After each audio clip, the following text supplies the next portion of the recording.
I know I have seen more mattresses out on the street in maybe the last month than I have in the 30 years that I've lived out here in New York City. Well, hello, Yamina Collins here. Welcome back to my channel.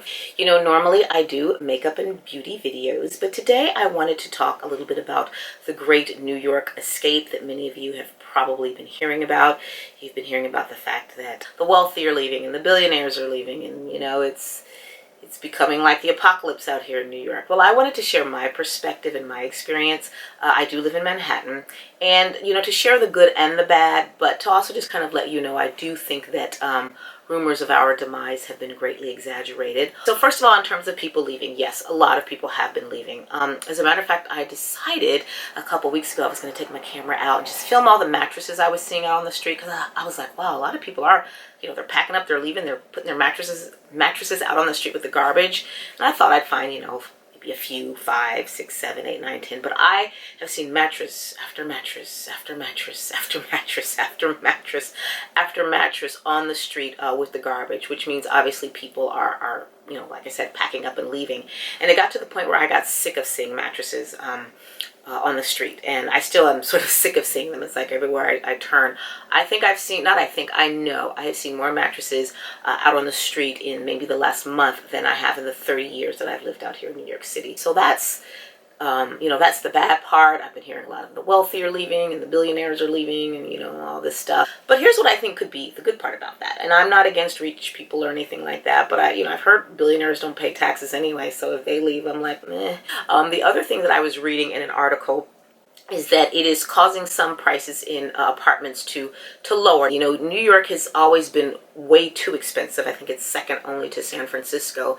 And maybe during this exodus, it'll be a little more compatible for people's budgets. I've also been hearing that because people have been leaving New York, landlords have been making concessions with tenants. For example, they haven't been charging, you know, first and last month's rent.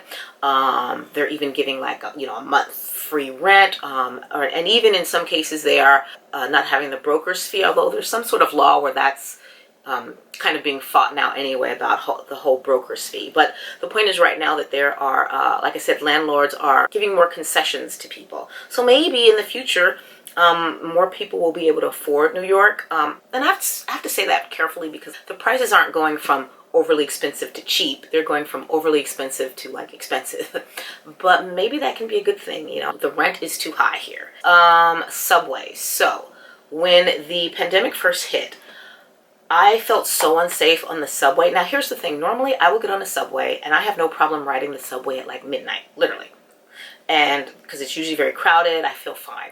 When the pandemic first started, at one time I'd gotten on the subway at like 7 o'clock at night. I felt so unsafe. I hate to say this, I just felt like the most riffraff characters were on the subway. And I remember saying to myself, I'm not getting on the subway during this pandemic. So for 3 months, I did not ride the subway. A lot of homeless people took over, which, by the way, to be honest, I don't blame them. Listen, if you're homeless and you're hungry and you're looking for shelter, you want to find some shelter over your head. So to be honest, I don't blame them at all. But for me, especially as a woman, I just felt unsafe. So that's the bad part. The good part is that de Blasio and Cuomo, you know, they decided to clean up the subways. They shut them down from 1 to 5 a.m. and they clean them up every night. And I believe they've sort of relocated some of the homeless. By the way, I think New York has the highest number of sheltered homeless in the country, which is a good thing. So nowadays, the subways actually look cleaner than they did before the pandemic. And I'm thinking, you know what, after the pandemic is over, they should probably keep that, implement the idea of like from 1 to 5 a.m. we shut down the subways and we disinfect it. Because a lot of people ride that subway and it needs to be disinfected every day. Businesses. Now, businesses is a heartbreaking one, because anytime you see a business close, that's money lost to the city, and those are jobs lost. And yes, when you walk down New York City, it can be a bit of an eyesore. You know, you'll see one business open next to another business that's closed, next to another business that's open, next to another business that's closed. And that, like I said, is unfortunate, because that's revenue. That's people's jobs. And, you know, even sometimes I would walk up Fifth Avenue and you'll see some stores that are open, but you'll see some that are boarded up. As a matter of fact, I was in Herald Square the other day, and a lot of stores are open, but you have like Victoria's Secret, this huge store on the corner, just completely boarded up. And it's kind of an eyesore. The main problem is the loss of revenue and jobs, but I guess the second issue is this sort of eyesore issue that, New York is, in certain places it does look kind of run down and broken down, and even a little bit trashy, but then there's other parts of it where it's like an uptick in life again. Since the lockdowns have eased, I feel like I see New York. I see New York coming back to life. It's not like New Yorkers are cowering in a corner and afraid to come out. When it comes to restaurants, for example, obviously there's been a huge shutdown with restaurants, and right now it's just all outside service. Although at the end of September, I think we are going back to 25% indoor capacity. But even with the restaurants out on the street, let me tell you, New Yorkers are enjoying themselves. They are they are just eating it up like there's no problem in the world. I'm not saying there's not problems. Obviously there are, but New Yorkers are, I see people lining up to get into restaurants, not huge lines, but they are enjoying themselves. And I was at one point afraid to even walk down the street at night, not only the subway, but once the sun went down in the beginning of the pandemic, I was like, I'm staying indoors. I'm not going outside. Now I walk around at 9, 10 at night, and it is just as lively as anything. Again, I do live in Manhattan in a nice neighborhood, but I walk everywhere from my neighborhood up to Times Square and a little bit beyond, and New York is definitely coming alive. And I'm mentioning Times Square because Times Square was a place that actually also got a really bad reputation when the pandemic first started. I had a friend of mine who called me and said, "Oh, Yamina, there's all this drug stuff going down in Times Square, and people, being sent home from hospitals, topless and all this stuff." And I'm like, what? So, I go up there to Times Square, and I have to say that is just not true. Maybe that person experienced that in that moment, but although Times Square is not as busy because we don't have the tourism, we just don't, I see families out there. I see people enjoying themselves. I see people, one guy was preparing to propose marriage to his girlfriend out there. Another kid, I saw him, strumming his guitar and entertaining people.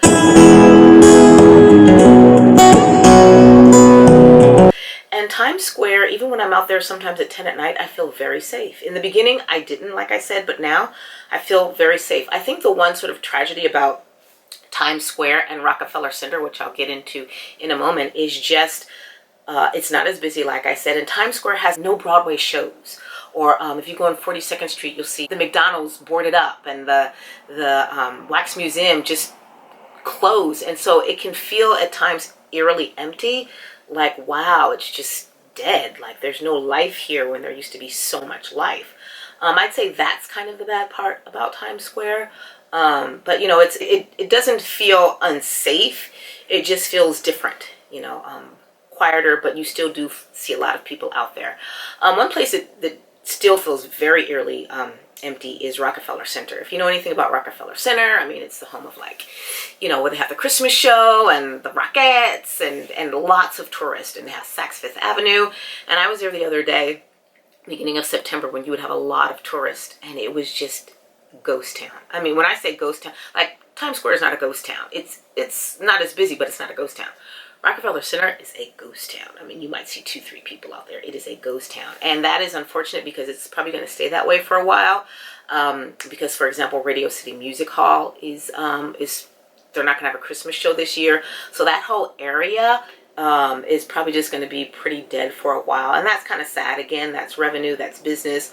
But it's also just kind of a weird eeriness, up in Rockefeller Center. And I'm like, oh, no Christmas show this year. But now I want to speak a little bit about violence. So here's the thing about, first let me say, about Black Lives Matter.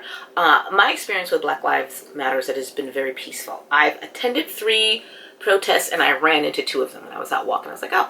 And it's unfortunate for some of the reputation that it's gotten because people really, they're just trying to, march and raise their voice and raise awareness. That's been my experience. They aren't throwing things, or I suppose the biggest complaint you could sort of make that I've experienced in New York, is that, people are raising their voice literally, and that can be maybe disruptive for some people. I do know that at one point, at 1 in the morning, I'm like in my apartment, and all of a sudden I hear like hundreds of people marching down my street, protesting because apparently one of the city councilmen live on my block.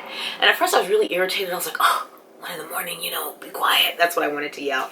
But then I thought, you mean that people are voicing their concerns about injustice. And if I'm going to whine about just being, you know, feeling a little bit like put out because of some noise, like to myself, I was like, stop being a wimp. So that's been kind of my only, quote, bad experience. But other than that, I think most of the people who are showing up for Black Lives Matter, they aren't participating in violence. That's not the goal. Now, here's something else about New York. Violence has ticked up in New York City, 103% since the pandemic. But I want to go ahead and share with you some of the reasons why. None of it has to do with Black Lives Matter movement. And I want to read an article to you from the Wall Street Journal and give you some ideas about why it's violence has increased. And everybody in this article, by the way, have different opinions about why the violence has upticked, but none of it has to do with BLM.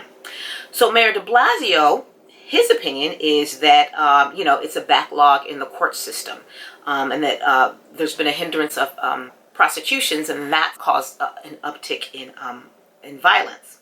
But the state's Office of Court Administration says no, Mr. de Blasio has absolutely no understanding of how the criminal justice process works, because in their opinion, you know, courts opened up back starting in July 31st, and grand juries have returned in August. So their opinion is no, it's not the backlog in the court system, but de Blasio is saying, well, it's the backlog in the court system. You know, meanwhile, NYPD Commissioner Dermot Shea says that some of the factors that contribute to the uptick in violence in New York has included changes to state bail laws and a release of prisoners from city jails during the pandemic. So obviously during the pandemic, they were letting certain people, you know, certain crimes, they were letting them go. Actually, I have a relative who actually works in with the police, and he was like, yeah, we let a lot of people just go. I mean, not if you're like a murderer or anything, but kind of things less than that, yeah, they were just letting people go. And so unfortunately, and this was my relative telling me this was happening in California, so I imagine in New York it's like, well, that's going to create an uptick in violence. Also, Mr. Shea said there was a change to the law. You know, they were criminalizing officers' use of chokeholds, so that was deterring officers from, you know, even making arrests. And some politicians have even said that some police officers might be staging a work slowdown as a protest against the changes. The NYPD officials deny that, but, you know, that could be another reason why there have been sort of an uptick, that maybe police are sort of pulling back as protest against the criminalization of chokeholds. Anyway, let's see what some of the other reasons are. It's an economic downturn. People have lost their jobs, obviously as a result of the pandemic, and that can create an uptick in crime. He also said, you know, we've started to ease the lockdown, and so what's happened is while people were locked up, it created this sort of pent-up emotion. It created a setting, he said, for pent-up crimes. He calls it a backlog of violence. He says hatred and animosity don't really go away during a pandemic. They kind of get worse. So, but again, I just wanted to say I do feel a lot of hope for New York. You know, I have seen New York come alive in such ways in the last like month or two. People are out bike riding, they're out eating, and I just feel like the city is coming alive again. Again, I do live in Manhattan, so I can't speak about Brooklyn or Queens or the Bronx, but I definitely just feel safe, whereas I didn't even in Manhattan feel safe in March and April and May. I did not feel safe at all. But now it's just, there's this liveliness. And I remember going by one restaurant and seeing this musician couple, I guess, singing, and I couldn't tell if the woman was singing in Italian or Portuguese, but it was just beautiful, and it just was just like this almost romantic night amid a pandemic. But people were outside enjoying the music, and it just felt like, okay, for all the bad that New York is going through, there's hope. You know, we've gone through 9/11, we've gone through economic downturns before, and my hope is that we will get through this, that New Yorkers are resilient, will bounce back. So I don't think that this is the end for New York. You know, all the gloom and doom, you know, let's see what happens, but I don't think it's the end for New York. I think we're gonna bounce back again. So anyway, this is Yamina Collins. Just wanted to share my opinion and my experiences, and I hope you take care of yourself during this pandemic, and I'll talk to you soon. Take care. Bye-bye.